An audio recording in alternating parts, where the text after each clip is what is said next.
शलाकया चक्षुरुन्मीलितं येन तस्मै श्रीगुरुवे नमः। श्रीचैतन्यमनोभीष्टं स्थापितं येन भूतले स्वयं रूपः कदा मह्यं ददाति स्वपदान्तिकं। वन्देऽहं श्रीगुरुं श्रीयुतपदकमलं श्रीगुरुं वैष्णवांश्च श्रीरूपं साग्रजातं सहगणरघुनाथान्वितं तं सजीवं सावधूतं सावधूतं परिजनसहितं कृष्णचैतन्यदेवं श्रीराधा कृष्णपादान् सहगणललिता श्रीविशाखान्वितांश्च। हे कृष्ण करुणा सिन्धो दीनबन्धो जगत्पते गोपेश गोपिकान्त राधाकान्त नमोस्तुते। तप्त कांचन गौरांगी राधे वृंदावनेश्वरी वृषभानुसुते देवी प्रणमामि हरिप्रिये। वाञ्छाकल्पतरुभ्यश्च कृपा सिन्धुभ्यैव च पतितानां पावनेभ्यो वैष्णवेभ्यो नमो नमः। जय श्री कृष्ण चैतन्य प्रभु नित्यानंद श्री अद्वैत गदाधर श्रीवासादि गौर भक्तवृंद। हरे कृष्णा कृष्णा कृष्णा हरे हरे हरे राम राम राम हरे हरे। नमो विष्णुपदाय कृष्ण पृष्ठाय श्री वेदांत स्वामी निधि नामिने नमस्ते सारस्वती देवे गौरवाणी प्रचारिणे निर्विशेषा शून्यवादी पाश्चात्य देशकारिणे।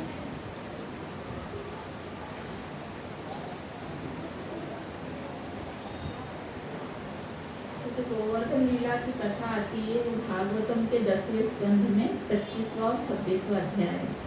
ठीक है, तो आप लोग के पास जिसके पास भागवतम है तो वो पढ़ सकते हैं। गोवर्धन, तो गोवर्धन का अर्थ क्या है? सबसे पहले तो हम ये जानने का प्रयास करेंगे। गो का अर्थ क्या होता है? गाय, और इंद्रिया भी होता है, इंद्रिया भी होता है, गाय भी होता है। वर्धन मीन्स पालन करना। तो जो गोवर्धन है वो किसका पालन करता है? गायों का और इंद्रियों का। इंद्रिया किनकी? हमारी। क्यों? क्योंकि जो गोवर्धन पर्वत है उसके ऊपर बहुत जो अच्छी मात्रा में घास होती थी, अच्छी क्वालिटी की, जिससे गाय चरती थी और फिर क्या देती थी? दूध देती थी। और वो दूध ही ग्वालों का क्या था? आजीविका थी। उसी से फिर वो जो गोप समाज है वो सब दूध को बेचकर और घी बना के, घी बेच के, दही बेचकर वो अपना आजीविका चलाते थे। तो उससे क्या होता था? उनकी इंद्रियों का वर्धन होता था। तो ग्वालों की, गोप समाज की और गायों की, दोनों की क्या होती थी? उससे जीविका चलती थी, है ना? तो इसलिए गोवर्धन। ठीक है, अब गोवर्धन कौन है? नाम तो सुना है, हम लोग परिक्रमा भी लगाते हैं जाकर, लेकिन हमको उनका इतना इम्पोर्टेंस नहीं पता है शायद। तो गोवर्धन जो है वो है एक तो महाविष्णु जो हैं उनके अवतार हैं। महाविष्णु जी के अवतार है गोवर्धन जी। और हरिदास वर्य बोला गया उनको शास्त्रों में। हरिदास वर्य मीन्स कि हरि के सबसे उत्तम दास। एक तरफ तो भगवान खुद भी है गोवर्धन, और दूसरी तरफ वो भक्त का भी रोल निभा रहे हैं। तो दो चीज एक साथ हो सकती है? हो सकती है ना? और कौन सी लीला ऐसी कि जिसके अंदर भक्त भी है और भगवान भी है, एक ही पर्सनैलिटी? चैतन्य महाप्रभु, है ना? चैतन्य महाप्रभु राधा कृष्ण के युगल अवतार है, तो भगवान भी हैं और यहाँ पर धरती पर आकर उन्होंने भक्त का रोल भी करा है। तो ऐसे ही गोवर्धन है। गोवर्धन क्या है? भगवान के भक्त भी हैं और स्वयं भगवान भी हैं। फिर तीसरी क्वालिटी इनकी ये है कि ये राधा रानी जो है, राधा रानी का जो प्रेम है उसके रॉक फॉर्म है ना? राधा रानी के प्रेम के जो पर्वत होता है वो कैसे बना होता है? रॉक से बना होता है ना, तो उसके रॉक फॉर्म है। ठीक है, तीन चीज हो गई। महाविष्णु के अवतार हो गए, फिर हरिदास वर्य, भगवान के दासों में सबसे वरीय है ना, बोले ना वरीयता प्राप्त, वरीय मीन्स क्या होता है? श्रेष्ठ। और राधा रानी प्रेम के रॉक फॉर्म। अब गोवर्धन कहाँ से आए हैं, है ना, एकदम तो नहीं आ गए ना पृथ्वी पर, तो ये गोलोक धाम से आए हैं। जब कृष्ण भगवान ने राधा रानी को बोला गोलोक में कि हमको धरती पे चलकर क्या करना है, अब लीलाएं करना है, तो राधा रानी ने 3 शर्त रखी कि अगर आपको मुझे धरती पर ले जाना है पृथ्वी पर, तो आपको 3 चीजें भी ले जानी होगी तभी मैं जाऊंगी। तो उसमें पहले थे गोवर्धन पर्वत, यमुना नदी और ब्रज। अगर ये तीनों पृथ्वी पर आएंगे तो ही मैं पृथ्वी पर जाऊंगी। तो इसलिए फिर गोवर्धन को भगवान ने क्या करा, पृथ्वी पर प्रकट करवाया। तो प्रकट किसके माध्यम से करवाया, द्रोणाचल पर्वत, नाम सुना होगा आपने, द्रोणाचल पर्वत है, तो उनके पुत्र के रूप में गोवर्धन जी प्रकट हुए थे। तो जब अब द्रोणाचल पर्वत के और भी पुत्र हैं, तो जब ये छोटे ही थे गोवर्धन पर्वत, जब द्रोणाचार्य के पास में थे, तो एक बार क्या होता है, पुलस्त्य मुनि उनके पास आते हैं द्रोणाचल पर्वत के पास में कि मुझे तपस्या करनी है, तो मुझे कोई अच्छा सा स्थान चाहिए, है ना, और पर्वत के अंदर गुफाएं होती है, तो उनको चाहिए था कोई अच्छा सा पर्वत जिसके अंदर वो जाकर और क्या कर सके, तपस्या कर सके। तो द्रोणाचल पर्वत को गोवर्धन से बहुत प्यार था, तो वो गोवर्धन को छुपा रहे थे अपने पीछे कि ये पुलस्त्य मुनि गोवर्धन को ना देख ले और ना इनको ना मांग ले। तो वो पहले दूसरे पर्वत दिखाते कि ये वाला पर्वत बहुत अच्छा है, आप इनको ले जाइए, आप इसमें बैठ के तपस्या कर सकते हैं, ये ले जाइए। लेकिन पुलस्त्य मुनि को कोई पसंद नहीं आ रहे थे। फिर जब उन्होंने गोवर्धन पर उनकी निगाह पड़ गई, वो छिपा रखा था उन्होंने पीछे, तो उन्होंने बोले ये कौन है, मुझे ये चाहिए। तो फिर मतलब द्रोणाचल पर्वत टालने की कोशिश कर रहे थे, लेकिन ऋषि मुनि को ज्यादा टाल नहीं सकते हैं ना, नहीं तो श्राप दे देते हैं। तो फिर उन्होंने द्रोणाचल पर्वत ने बोला कि ये गोवर्धन है। तो वो तो देखकर बहुत आकर्षित हो गए पुलस्त्य मुनि, क्योंकि गोवर्धन बहुत सुंदर थे हमेशा से। तो फिर वो बोले कि मुझे यही चाहिए। फिर द्रोणाचल पर्वत को बिना मन से क्या करना पड़ा, उनको पुलस्त्य मुनि को देना पड़ा। लेकिन जो गोवर्धन पर्वत है, उन्होंने क्या एक शर्त रखी पुलस्त्य मुनि के सामने कि आप मुझे ले तो जा रहे हो, लेकिन आप अगर कहीं भी बीच में मुझे रख देते हो तो फिर मैं वहां से हिलूंगा नहीं, है ना। अगर आपने कुछ भी कारणवश मुझे कई स्थान पर रख दिया तो फिर मैं वहां से नहीं हटूंगा, फिर आप वापस मुझे नहीं उठा सकते हो। तो लेकर आए, है ना, पुलस्त्य मुनि आ रहे थे, रास्ते में हाथ में पर्वत थे उनके। फिर उनको क्या हुआ, प्रेशर लगा एकदम, है ना, लघु शंका का। तो उनको मजबूरन क्या करना पड़ा, ब्रज में ही गोवर्धन को रखना पड़ा। और फिर जब वो लौट कर आए तो गोवर्धन ने बोल दिया कि अब तो मैं नहीं उठूंगा, आप मैंने तो पहली शर्त रख दी थी। तो पुलस्त्य मुनि इनको क्या करते हैं, श्राप दे देते हैं गोवर्धन को कि तुम तिल तिल करके क्या होगे, कम होते जाओगे। तो आज जो हम देख रहे हैं गोवर्धन, वो बहुत छोटे हो गए हैं। ये सतयुग की घटना है, और सतयुग से गोवर्धन में हम सोच सकते कि कितने लाखों साल पहले सतयुग में कितने बड़े होंगे गोवर्धन, है। और अभी भी हमको तो बड़े ही लगते हैं, 21 किलोमीटर की परिक्रमा है ना। तो उस टाइम तो कितने बड़े होंगे, बहुत ऊंचाई में बहुत ज्यादा ऊंचे थे, बादलों को छूती थी उनकी चोटी।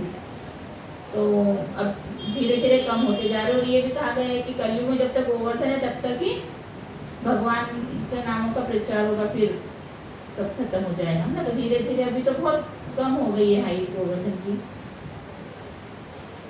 तो फिर एक भगवान की लीला थी, है ना, उसमें पुलस्त्य मुनि ने बीच में रोल निभाया है वैसे, क्योंकि भगवान राधा रानी को क्या करना था, गोवर्धन को ब्रज में लाना था।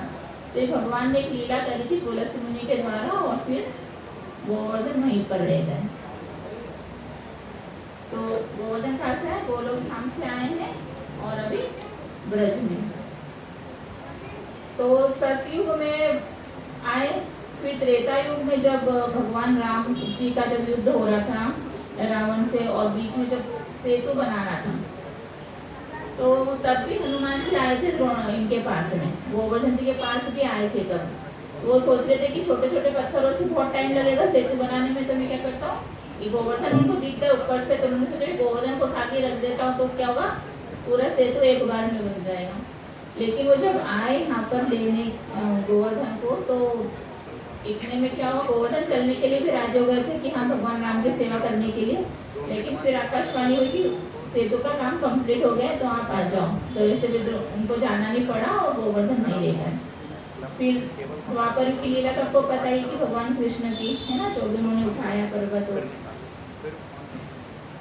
तो अब हम लीला शुरू करेंगे, है ना, कोशिश करेंगे, प्रयास करेंगे। तो एक बार क्या होता है कि महाराज नंद अपने जो उनके साथी होते हैं, जितने भी गोपजन होते हैं, उनके भाई होते हैं, नंद, उपनंद, महानंद ऐसे करके उनके भाई हैं, 5 भाई हैं।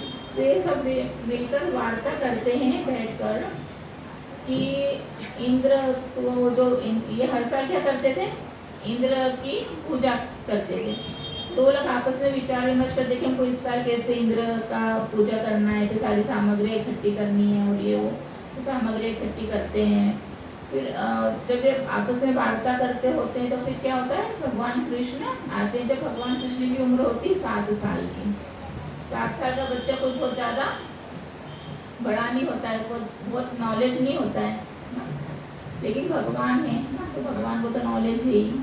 तो फिर वो गए और महाराज नंद महाराज की गोद में बैठे और नंद महाराज से पूछते हैं कि आप ये क्या बातें कर रहे हो पिताश्री, किस बारे में बातें कर रहे हो। तो वो उनको टालने की कोशिश करते, छोटा बच्चा है, बोले तुमको क्या करना, हम ऐसे कुछ बातें कर रहे हैं ना।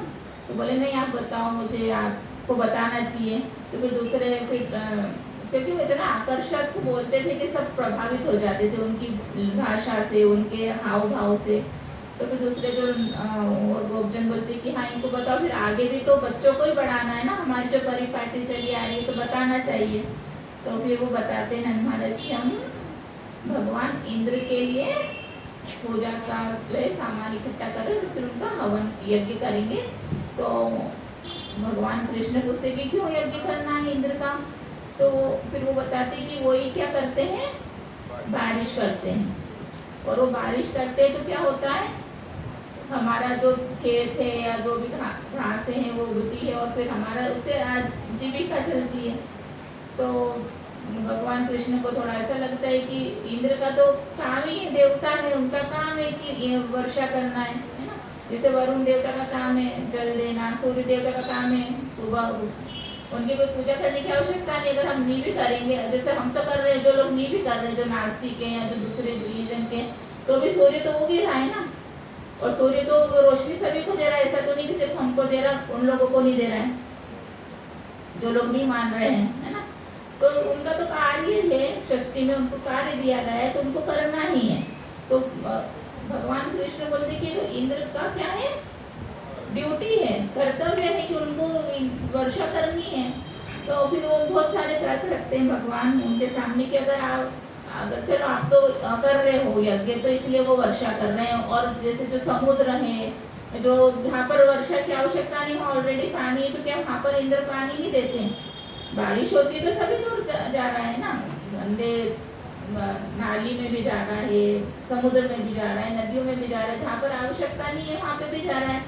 तो इसका मतलब है कि आपकी पूजा करने से इंद्र को कोई फर्क नहीं पड़ रहा है, क्योंकि इंद्र को तो सभी दूर वर्षा करनी है ना। ऐसा तो नहीं कि आप वर्षा करें तो बस आपके इतने इलाके में बारिश हो रही है और कहीं नहीं हो रही है। तो और फिर बोलते हैं कि जो कार्य होते हैं हमारे समाज में, मनुष्य समाज में, और इस संसार की जो पूरी सृष्टि चल रही है, ये कैसे चल रही है, गुणों के आधार पे चल रही है ना। सतोगुण, रजोगुण और तमोगुण, इन 3 गुणों के आधार पे हमारी प्रकृति कार्य करती है। तो जैसे कोई मनुष्य जब भी बर्थ लेता है, जन्म लेता है, तो वो 3 गुणों में बंध जाता है, या तो सतोगुणी होगा, या रजोगुणी होगा, या तमोगुणी होगा, या फिर उसका इफेक्ट एक दिन में अलग अलग टाइम पर होता है। जैसे सुबह 9 बजे के पहले हमारे अंदर क्या रहता है, सतोगुण होता है, हम पूजा पाठ करते हैं ना। फिर 9 से लेकर 6 बजे तक क्या होता है, रजोगुण, और 9 बजे के 6 बजे के बाद में तमोगुण, है ना। तो एक ही दिन में हमारे इतने अलग अलग व्यवहार हो जाते हैं। तो ऐसे ही सभी का, तो वो बोलते कि जैसे जो बादल है वो क्या है, रजोगुण से प्रेरित होकर वर्षा करते, तो इसके अंदर आपका कोई रोल नहीं कि आप हवन करोगे तो ही वो बारिश करेंगे।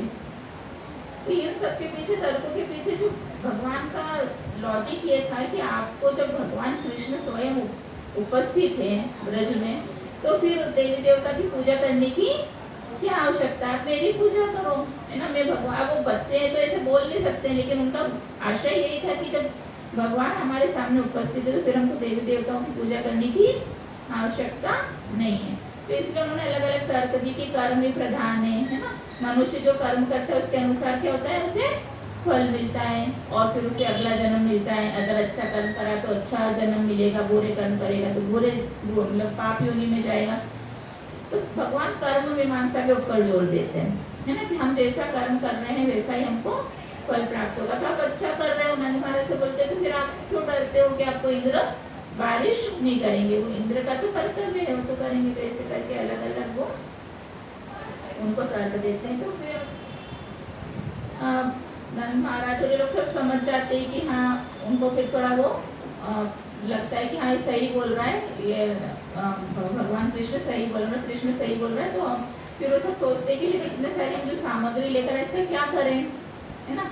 तो भगवान बोलते हैं कि आप ऐसा करो, गोवर्धन हमारा क्या कर रहा है, जो गोवर्धन पर्वत है वो हमारा लालन पालन वही कर रहे हैं ना। वहाँ पर इतनी खनिज संपदा है और इतने अच्छे अच्छे फल फ्रूट जो भी मिल रहा है, सब्जियाँ, वो सब हमको गोवर्धन से मिल रही है। गोवर्धन हमारी गायों का पालन करता है, जिसके कारण हमको दूध मिलता है। तो हमको क्या करना चाहिए, गोवर्धन की पूजा करना चाहिए। तो आप ऐसा करो, ये सारा सामान लेके जो उन्होंने इकट्ठा करा था वो सब लेकर गोवर्धन चलते हैं। तो फिर सारे लोग, सब गोपिकाएं, सारे बच्चे, गाय बछड़े, सबको बहुत अच्छे से सुंदर से तैयार कर और कहाँ लेके जाते हैं, गोवर्धन लेके जाते हैं। और फिर वहाँ पर वो पूरा जो सामग्री इनके लिए इकट्ठी करी थी इंद्र के यज्ञ के लिए, वो सारे गोवर्धन पर्वत को समर्पित करते हैं। तो भगवान खुद ही क्या बन जाते हैं उस टाइम पे, गोवर्धन का उदाहरण कर लेते हैं, है ना। और एक पॉइंट ये रखते हैं भगवान उनके सामने, महाराज नंद महाराज के सामने, कि क्या आपने कभी देखा है कि आप जो भी सामग्री दे रहे हो वो इंद्र स्वीकार कर रहे हैं? हम तो दे देते, ऑफर कर देते, वो स्वीकार कर रहे हैं नहीं कर रहे ये भी नहीं पता है। आपने कभी देखा है इंद्र को खाते हुए कुछ, कि आप इतना सारा आपने इकट्ठा करा ये धन धान्य और ये सब उनको चढ़ाने के लिए, तो उनको खाते हुए देखा है? तो बोले नहीं। तो बोलते कि देखो गोवर्धन कैसे खाते हैं, है ना। तो गोवर्धन जो खुद ही क्या करते हैं, गोवर्धन का रूप धारण कर लेते हैं। और जितनी भी सामग्री वहाँ पर खूब प्रचुर मात्रा में सामग्री होती है खाने पीने की, खीर और हलवा और पूड़ी, चावल के पहाड़, है ना। तो सारे गोवर्धन क्या करते हैं, ऐसे दोनों हाथ से ऐसे ले लेकर पूरा खा जाते हैं, गप। और फिर बोलते हैं आमी और मीन्स क्या, ब्रज की भाषा में और लेकर आओ। तो ऐसे करके आसपास के गाँव के लोग वो सारे इतना सामग्री बना के लाते, वो खाते जाते खत्म ही, मतलब उनका पेट ही नहीं भर रहा है। फिर बोलते हैं कि एक तुलसी का पत्ता अगर हम खिलाएंगे तो फिर इनको, इसीलिए भगवान को जब भोग लगाते हैं तो क्या डालते हैं, तुलसी का पत्ता डालते हैं, है ना। क्योंकि भगवान तो अनंत है, भगवान को तो हम कितना भी ऑफर करेंगे सब खा लेंगे वो, है ना। और वो ऐसा नहीं कि सिर्फ मुंह से खा रहे हो, नाक से, कान से, है ना, आंखों से, कैसे भी खा सकते हैं। तो फिर जब ये सब हो जाता है, वो शांत हो जाते हैं गोवर्धन, फिर भगवान बोलते कि अब हमको क्या करना चाहिए, इनकी परिक्रमा लगानी चाहिए ना। तो जो गोवर्धन परिक्रमा का जो रूल आया है उसके बाद से शुरू हुआ है गोवर्धन पूजा के बाद में। फिर क्या करते हैं, सब मिलकर सारे लोग गोवर्धन की परिक्रमा लगाते हैं। तो सारे बेल और गाय और सारे सबको आगे लेके चलते हैं और परिक्रमा लगाते हैं गोवर्धन की। अब ये सब चीज़ें तो यहाँ हो गई। अब जब इंद्र को पता चला कि वहाँ पर ये हुआ है सब कुछ ब्रज में, है ना, मेरे लिए सामग्री आई थी और मेरा यज्ञ नहीं हुआ, हवन और क्या करा है, गोवर्धन की पूजा करी है। एक किसके कहने में आके, एक छोटे से बालक के कहने में आके, तो बहुत क्रुद्ध हो जाता है। इंद्र जो है बहुत ज़्यादा क्रुद्ध हो जाती है कि ऐसा कैसे, क्योंकि क्या होता है कि जब हम किसी को बार बार हम नमस्कार करते हैं या उनकी पूजा करते हैं और एकदम से बिना बताए उनको बंद कर देंगे, मतलब हम जनरली देखें कि कोई रोज हमको नमस्कार कर रहा है, कोई नमस्ते कर रहा है रोज, है ना, 10 साल से कर रहे हैं रोज वो नमस्ते, और एक दिन नहीं करेंगे तो क्या होगा, मन में हमको डाउट आता है ना कि क्या हुआ, आज क्यों नहीं करे जब रोज ही करते हैं तो, तो ऐसे भगवान इंद्र को भी ये लगा कि वो हमेशा हर साल जब मेरी पूजा कर रहे थे तो इस साल क्या हुआ। फिर जब उनको पता चला कि भगवान मतलब कृष्ण ने छोटे से बालक के कहने में आकर इन लोगों ने क्या करा, ग्वालों ने मेरी पूजा रोकी है, तो इतना क्रुद्ध हो गए वो कि उन्होंने बोला कि अब जो 100 वर्ष तक बादल होते हैं, जो जब इस सृष्टि का प्रलय होता है तब उन बादलों को बुलाया जाता है और वो वर्षा करते थे, पूरी जो पृथ्वी है सृष्टि क्या होता है पानी में विलीन हो जाती है, वो वाले बादलों को बुलाया जो सबसे हेवी जो बादल होते हैं। तो उनकी एक एक बूंद होती है, एक हाथी की जो सूंड होती है ना उसके बराबर एक बूंद, तो कितनी भयंकर होती होगी। मतलब हम लोगों को थोड़े बहुत ओले गिर जाते तो ऐसा लगता है कि कितना कुछ हेवी सा गिर रहा है। तो पूरे ब्रज पर बारिश करना शुरू कर दी। अब हो रही बारिश हो रही, सब क्या हो रहा है कि एकदम से डूबने लग रहा है सब। तो सारे लोग क्या करते हैं, क्योंकि भगवान को ही सर्व मानते थे, भले बच्चे थे, लेकिन सारे गोपिकाएं सारे लोग कहाँ जाते, भगवान कृष्ण कृष्ण कृष्ण बचाओ बचाओ। भगवान देखते कह रहे, तो इंद्र क्या कर रहे हैं, संवर्तक बादलों को इन्होंने भेजा जो प्रलय के समय बुलाया जाता है।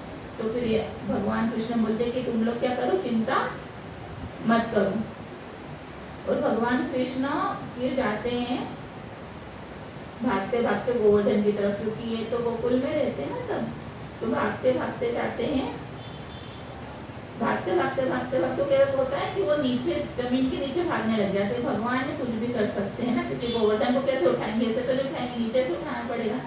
तो जैसे अंडरग्राउंड मेट्रो होती है ना, सीधे चलते चलते एकदम से नीचे हो जाती है, ऐसे भगवान भी क्या करते हैं एकदम से नीचे, और अपने आप को पाठ बनता जाता है अपने आप को। ऐसा नहीं कि उनको कुछ खोदना पड़ रहा है, तो अपने आप बनता जाता है जाते जाते।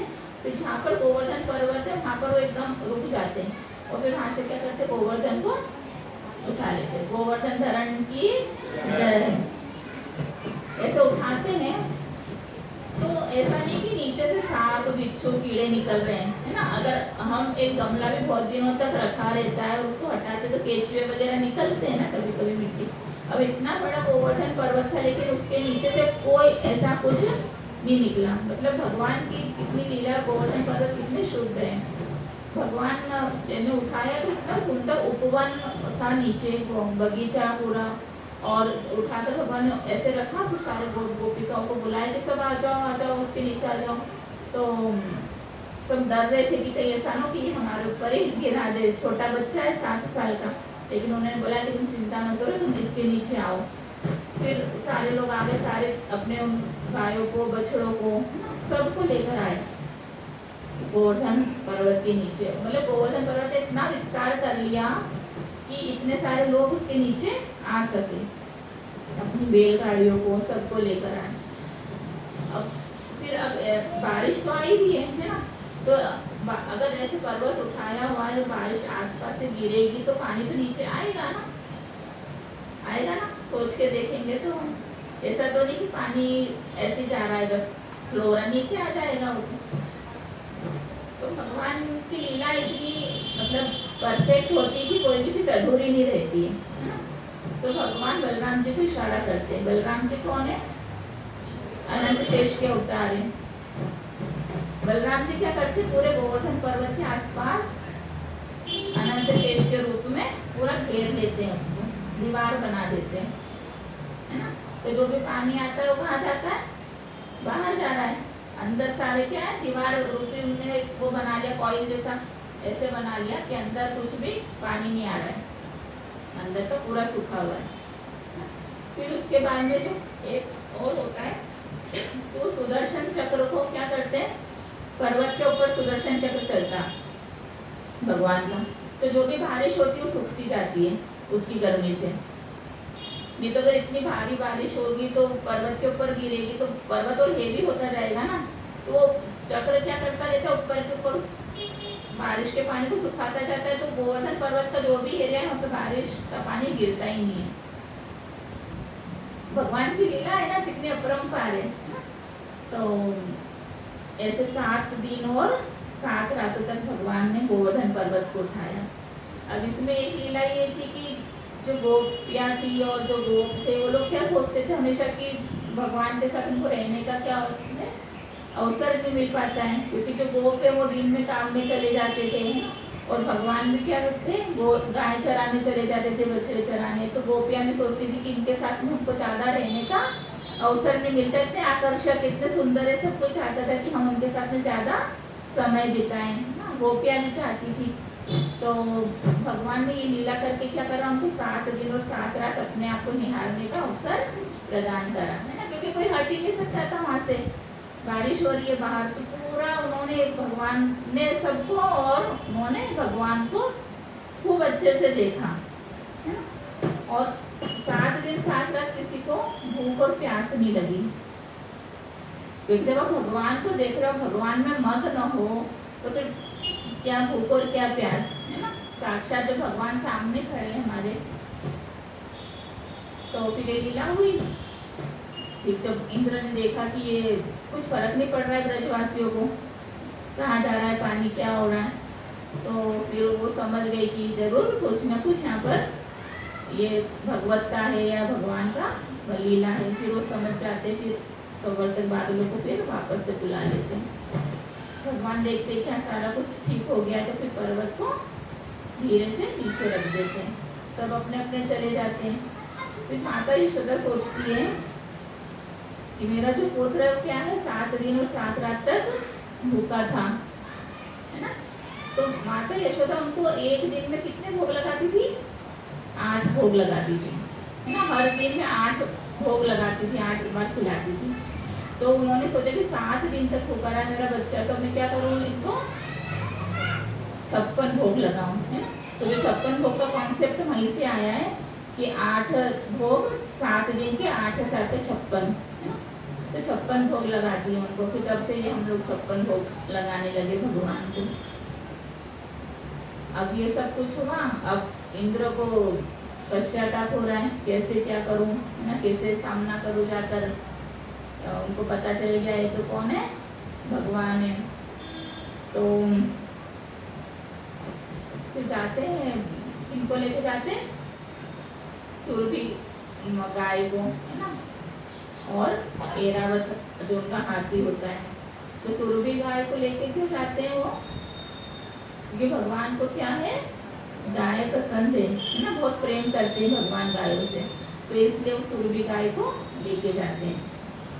और सुरभि गाय का जो दूध रहता है, उस दूध से क्या करते हैं, भगवान का अभिषेक करते हैं। तो ऐरावत हाथी की सूंड में भरकर, और वो सूंड से फिर भगवान के ऊपर दूध का अभिषेक करते। तो जो गोविंद कुंड आता है, हम जब परिक्रमा करते हैं, तो वो वहीं पर भगवान इंद्र ने भगवान का अभिषेक किया था, गोविंद कुंड में। तो ऐसे हम देखते हैं, फिर वो पश्चाताप करते हैं, स्तुति करते हैं ना भगवान की, तो भगवान उनको क्या करते हैं, क्षमा कर देते हैं इंद्र को, ठीक है ना, क्योंकि देवी देवता है, गलतियां हो जाती है, तो उनको क्षमा कर देते हैं, ठीक है। तो प्रभु जी आगे और कुछ कहना है, तो ये लीला क्यों हुई थी वास्तव में,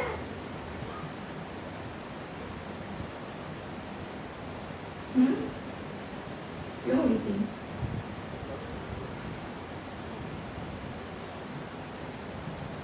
क्यों हुई थी, इंद्र का मान भंग करने के लिए, है ना, क्योंकि देवी देवताओं को मान नहीं कर सकते हैं वो, क्योंकि वो क्या है, भगवान के सेवक हैं, और भगवान की आज्ञा से उनको सृष्टि का पालन पोषण करना है। उसमें वो ये नहीं कर सकते कि आप हम कुछ करेंगे उनकी पूजा तो ही वो हमको चीज प्रदान करेंगे, वो तो उनको करना ही है ना। हमको उनका आदर करना है, तो वो बात अलग है कि हम इसलिए करें, लेकिन हम डर के लिए हमको देवी देवता की पूजा करने की आवश्यकता नहीं है।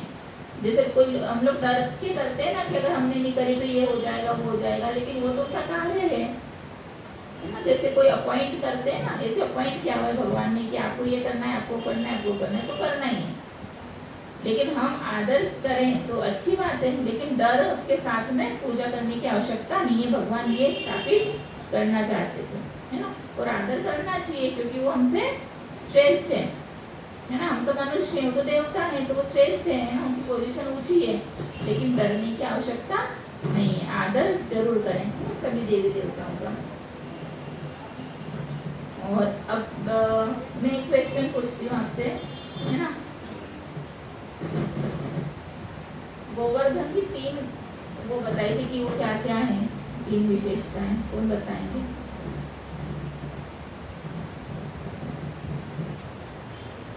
तीन चीजें बताई थी ना गोवर्धन के बारे में। सुने ही नहीं, मैंने ऐसे बोलते हैं सारा। स्टार्टिंग में बताया था ना कि वो 3 रूप है उनके, गोवर्धन के। क्या थे? अरे बाप रे महाविष्णु का रूप है बताया था ना, और भगवान के दास है हरिदास वरी, और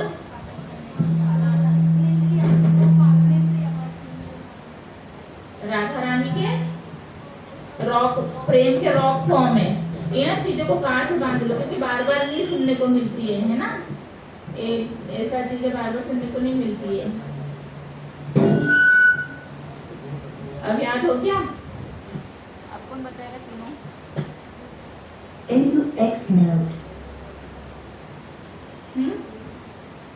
अब तो बताओ, कॉन्फिडेंस है तो बता दी। हाँ बताइए। हाँ तो वो तो गोवर्धन का अर्थ है। ये मैंने भी कि गोवर्धन कौन है, 3 जो चीजें बताई थी कि 3 रूप है ना गोवर्धन के।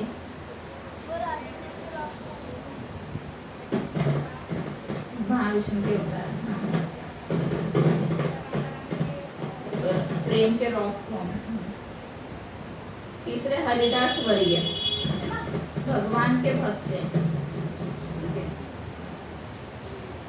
और इनको लेने के लिए कौन आए थे? गोवर्धन को लेने के लिए कौन से मुनि आए थे? पुलत्स्य मुनि। कृष्ण भगवान जो नंद महाराज से मिलते हैं तो उनको क्या चीज बताते हैं कि हमको क्या इनकी पूजा नहीं करना चाहिए, क्या चीज के कारण ही हमारा जन्म होता है और हम कार्य करते हैं? कर्म प्रधान है ना हमारे, हम जो जैसा कर्म करेंगे वैसा हमको फल मिलेगा। तो कर्म मीमांसा का वर्णन करते हैं, जबकि भगवान भक्ति योग बताते हैं भगवद गीता में। लेकिन यहाँ पर सिर्फ एक भगवान की लीला होती है कि उनको इंद्र की पूजा से रोकना है, इसलिए वो कर्म मीमांसा का प्रयोग कर रहे हैं। ये तो भगवान कभी कर्म पे बल नहीं देते, भगवान अकर्म पे बल देते हैं ना, भक्ति में कार्यों पे बल देते हैं।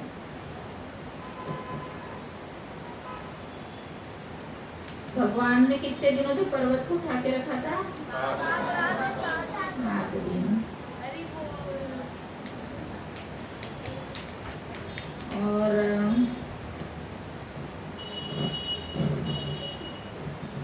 गोवर्धन क्या करते हैं?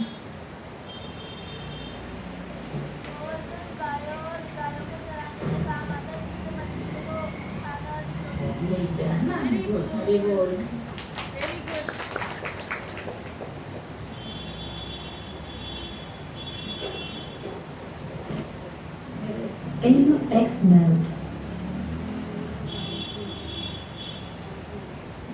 गोवर्धन कहाँ से आए हैं? गोलोक वृंदावन से।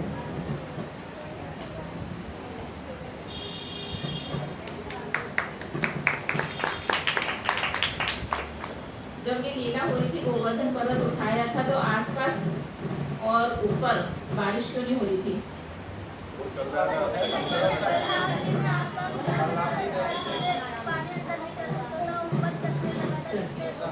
है ना, 2 चीज हो रही थी कि आसपास क्या क्या अनंत शेष ने कॉइल बना ली थी और ऊपर चक्र था।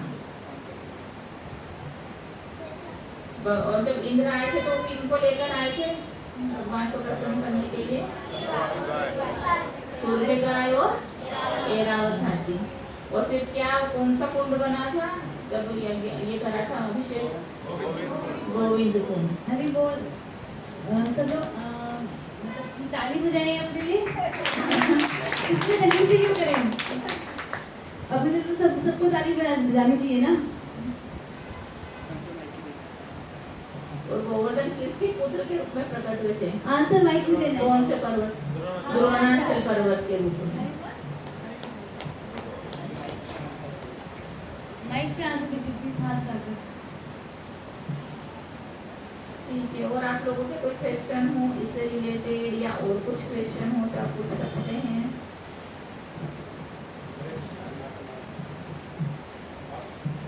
माता यशोदा में कितने भोग लगाए भगवान को? वो क्यों कैसे लगाए थे, क्या काउंटिंग करी थी? 7 दिन, और एक दिन में कितने भोग लगाती थी? 8 भोग लगाती थी। याद रहेगा ना हमेशा 56 भोग कौन से?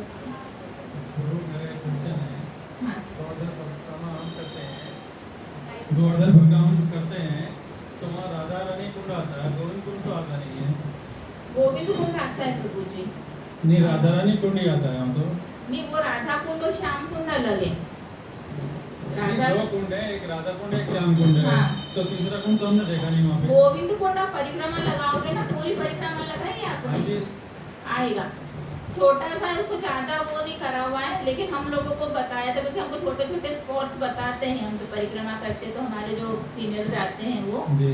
तो उन्होंने बताया था, इसलिए हमने देखा हुआ है और आचमन भी करी हुई है, तो पता नहीं चलता। आप ऐसे परिक्रमा करके निकल जाओगे तो आपको पता नहीं चलेगा क्योंकि वहाँ पे कुछ लिखा हुआ नहीं है। ये प्रभु 2 पार्ट में ये जो गोवर्धन परिक्रमा है, एक जो 4 कोस की है, एक 3 कोस की है।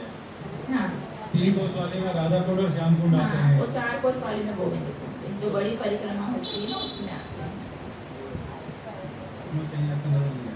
आप अब की बार जाओ ना, क्योंकि हमको पता नहीं होता, बहुत सारे पॉइंट्स हमको पता नहीं होते जो बीच में आते हैं, लेकिन अगर अब की बार आप जाओ ना तो कोई भक्तों के साथ जाने का प्रयास करो।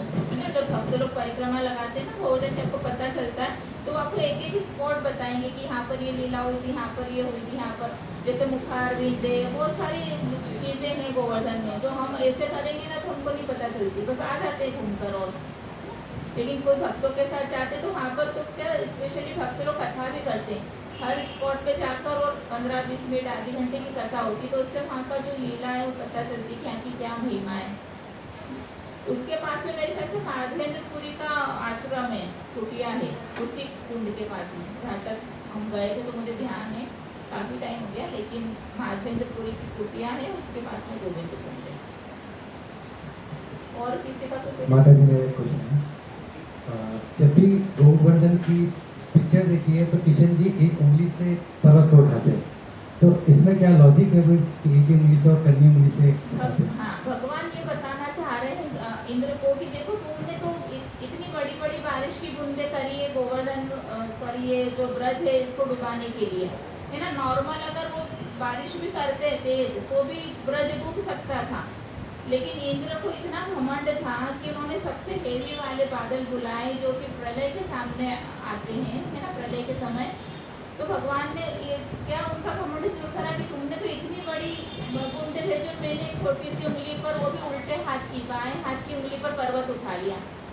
ये भगवान उनको बताना चाह रहे थे, है ना, कि तुमको तो अपने उस पर विश्वास नहीं है इतना, लेकिन मुझे अपनी छोटी सी उंगली पर भी विश्वास है कि देखो अब इतना बड़ा पर्वत, इतना भारी पर्वत मैंने क्या करा, छोटी सी उंगली से उठा लिया।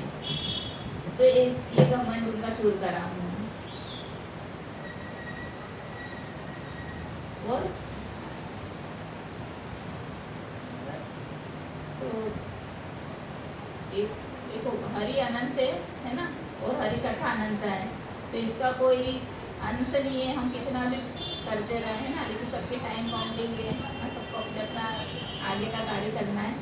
तो आज गोवर्धन लीला तो ही हम समाप्त करेंगे, है ना। अगर आप लोगों को वैसे तो पता नहीं, मैं ज़्यादा एक्सपीरियंस नहीं है लीलाएँ बोलने का, फिलोसफी ज़्यादा बताती हूँ, तो लेकिन प्रभु जी की आज्ञा थी तो मैं कि चलो कोशिश करते हैं लीला बताने की, तो आप लोगों को समझ में आई तो अच्छा है, नहीं तो और आप लोग भागवतम में पढ़ सकते हैं, अगर आपके पास भागवतम नहीं है तो आप ये भागवतम का सेट आता है ना, तो प्रभु जी से कॉन्टेक्ट कर सकते हैं, मंदिर से ले सकते हैं। इसमें भगवान की सारी लीलाओं का वर्णन है, तो जैसे हमने गोवर्धन लीला करी, लेकिन सारी लीलाएँ।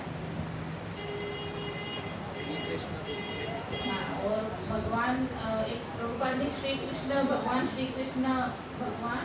पुरुषोत्तम, हाँ, लीला पुरुषोत्तम भगवान श्री कृष्ण करके एक बुक लिखी है, तो उसमें भी सारी भागवतम की सारी लीलाएं हैं, तो आप वो भी परचेज कर सकते हैं मंदिर से, ठीक है। हरे कृष्णा कृष्णा कृष्णा हरे हरे, हरे राम राम राम हरे। सुंदर तरीके से गोवर्धन लीला का वर्णन किया। माता जी ने बताया किस तरह से गोवर्धन जो है हमें 3 रूप में प्रकट होते हैं, तो स्वयं भगवान महाविष्णु के रूप में और भक्त के रूप में, और किस तरह से राधा रानी और भगवान कृष्ण के प्रेम रूप में प्रकट होते हैं, rock form of love between Radha and Krishna.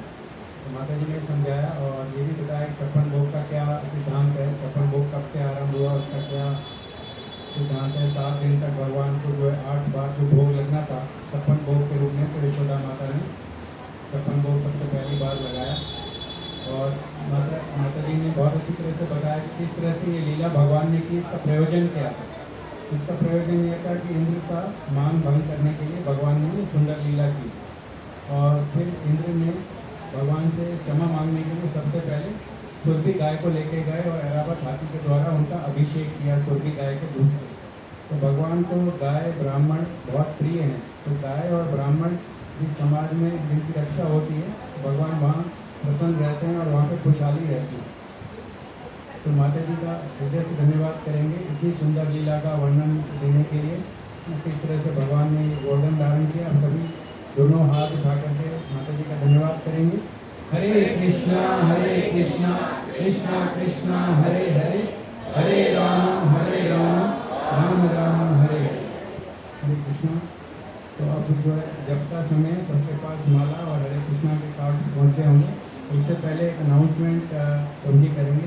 हरे कृष्णा। हरे कृष्णा। आप सभी भक्तों का स्वागत है। तो जैसे आपको पता है कि ये जो कार्यक्रम होता है ये सब आप लोगों के सहयोग से ही होता है। तो जैसे प्रसादम भी होता है लास्ट में, तो आप सब भक्तों से प्रार्थना है कि आप इसमें सहयोग कीजिए। जैसे हर बार एक भक्त स्पॉन्सर करते थे प्रसादम, तो इसमें जो भी लक्ष्मी लगती है तो आप सभी भक्तों से प्रार्थना है कि आप इसमें सहयोग करिए। और अभी जैसे जन्माष्टमी का भी सेलिब्रेशन करने वाले हैं, प्रभु जी ने बताया जैसे, तो उसके अंदर भी मतलब करीब खर्चा आएगा, तो आप भी अपनी क्षमता के अनुसार उसमें कुछ सहयोग कर सकते हैं। तो जो भक्त जो भी सहयोग कर सकते हैं वो बता सकते हैं कि वो कितना सहयोग करेंगे, तो उस हिसाब से फिर जन्माष्टमी का सेलिब्रेशन का आयोजन किया जाएगा। हरे कृष्णा। हाँ, कौन कौन करना चाहते हैं प्रभु जी बता दें। इसको लिख लीजिए आप। अशोक प्रभु जी आप लिख लेना। रानी माता जी आप लिख लीजिए। आधार में तक होना। हरि बोल।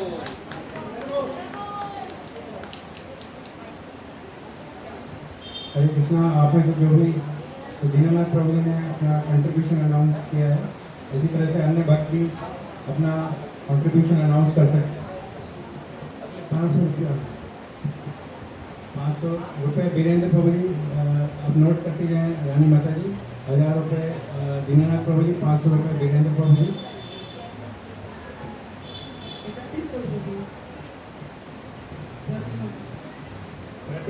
प्रतिमा माता जी और पवन प्रभु जी 3100 रुपीज़ कॉन्ट्रीब्यूशन कर रहे हैं। माता जी रानी माता जी जेके गोयल 1000 रुपये, जेके गोयल प्रभु जी 1000 रुपये।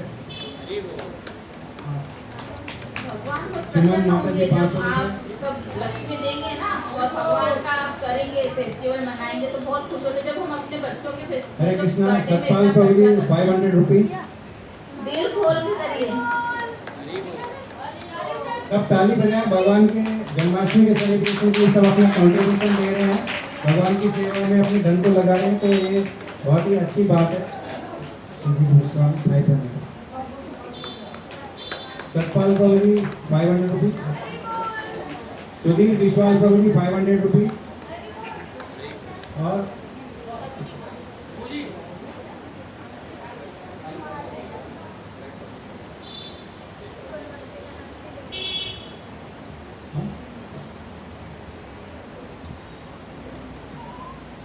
शिव शंकर प्रभु जी 500 रुपीज़। किरण माता जी 1100 रुपीज़।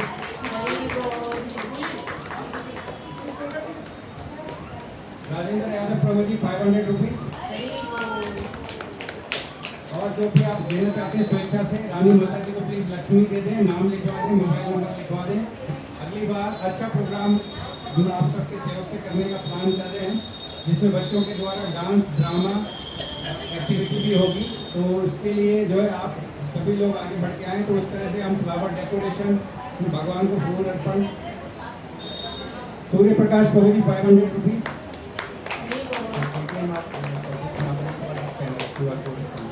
जो पेटीएम करना चाहते हैं वो माता जी के पास, रानी माता जी जो अटेंडेंस ले रही है, अटेंडेंस की सेवा कर रही है, उनके पास QR कोड स्कैनर है, तो आप ऑनलाइन भी कर सकते हैं।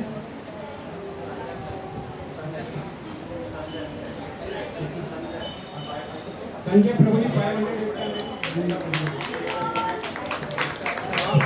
भगवान की सेवा के लिए आगे आए, बहुत हर्षोल्लास की बात है। तो आप में से जो भी और देना चाहता है, कोई और देना चाहता है, जब शुरू करें। हरे कृष्णा। क्योंकि देखिए ये जो भी यहाँ पर कार्यक्रम हो रहे हैं सब जो है आपके सहयोग से हो रहे हैं, और आपके सहयोग से यहाँ पर जो भी सेलिब्रेशन होगा अगली बार जन्माष्टमी का, तो सभी से प्रार्थना है समय से आए, अपने जितने भी निकटी सगे संबंधी हैं, ना मित्र हैं, उन सभी को लेकर आए हैं ना।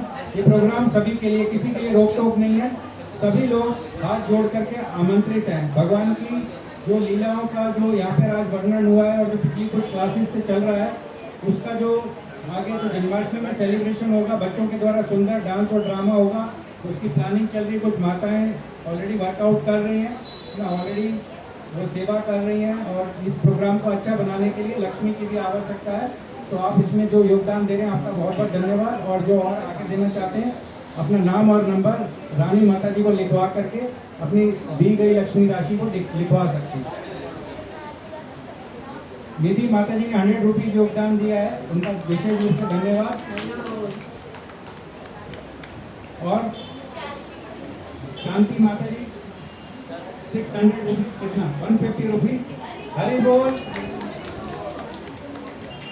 तो सूर्य प्रकाश प्रभु जी आपने भी योगदान दिया 500 रुपीज, थैंक यू। तो जो ऑनलाइन करना चाहते हैं वो ऑनलाइन भी QR कोड स्कैनर से अटेंडेंस की जो सेवा कर रही है रानी माता जी, उनके पास QR कोड स्कैनर है, तो ऑनलाइन में पेमेंट किया जा सकता है, जिसको ऑनलाइन में सुविधा है। तो अब जो है हम सब लोग जप करने के लिए तैयार हैं। सबके पास जप माला पहुंच गई है। हरे कृष्णा। किसी के पास जप माला नहीं पहुंची है तो हाथ उठाएं। जप माला नहीं पहुंची तो जप शुरू करेंगे। यस, ऐश्वर्या माता जी आज जप कराएंगे, तो सभी ध्यानपूर्वक करें। पहले जो है पंच तत्व का मंत्र बोला जाएगा, उसके बाद हरे कृष्णा महामंत्र बोला जाएगा। हरे कृष्ण। सोनी माता जी ने 200 रुपए की सेवा दीजिए। माता जी का हरि बोल बोल करके अभिनंदन करते हैं, ठीक है। तो अब जब शुरू करें। राखी माता जी 200 रुपए राखी माता जी ने कंट्रीब्यूशन दिया, थैंक यू। सावित्री माता जी ने 500 रुपीज पेटीएम किया है, हरे कृष्णा, थैंक यू।